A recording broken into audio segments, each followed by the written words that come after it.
আমরা দেখতে পাচ্ছি আজকে নতুন একটি রাজনৈতিক দল, তারা নিজেদেরকে বড় দল দাবি করে এবং তারা নিজেদেরকে দাবি করছে তারা ক্ষমতায় চলে আসছে। আরে ভাই, ক্ষমতা আসা এত সহজ না। চাঁদাবাজি করবেন, টেন্ডারবাজি করবেন, ভোট কেনার আপনি পরিকল্পনা করবেন, আবার হাওয়া ভবন তৈরি করার চেষ্টা করবেন, আবার মানুষের উপর জুলুম করার চেষ্টা করবেন, নারীদের উপর স্লেট শেমিং করবেন, সাইবার বুলিং করবেন, হ্যারাসমেন্ট করবেন।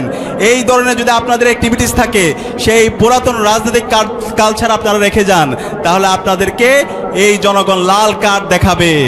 জনগণ এই জুলাই বিপ্লবের মাধ্যমে তারা ইনসাফের পক্ষে কথা বলতে শিখে গেছে। ইনসাফকে যে প্রতিনিধিত্ব করবে, যারা সত্যের পথে থাকবে, যারা কল্যাণ রাষ্ট্রের কথা বলবে, যারা কথা এবং কাজের মধ্যে মিল রাখবে, তাদেরকেই এই দেশের মানুষ নির্বাচিত করবে, তাদেরকে নেতা হিসাবে তাদেরকে নির্বাচিত করবে।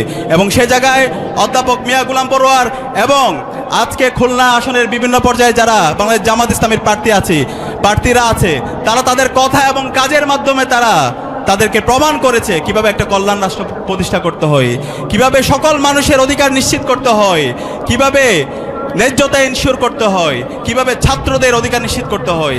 আমরা আমাদের আজকের যারা এই বৃহৎ গণজমায়েতে উপস্থিত হয়েছেন, আপনাদেরকে অনুরোধ করব, আপনারা এই টাকা দ্বারা কারোর কাছে বিক্রি হবেন না। টাকা দ্বারা কারোর কাছে বিক্রি হওয়া মানে আমাদের এই শহীদদের সাথে সুস্পষ্ট প্রতারণা করা। আমি বিশ্বাস করি এই নতুন প্রজন্ম কারো কাছে কোনো টেন্ডারবাজ, কোনো চাঁদাবাজ, কোনো দুর্নীতিবাজ এবং কোনো দুর্নীতিবাজ দর্শককে তারা তাদের নেতা হিসেবে, তাদের প্রতিনিধি হিসেবে তারা বাছাই করবে না।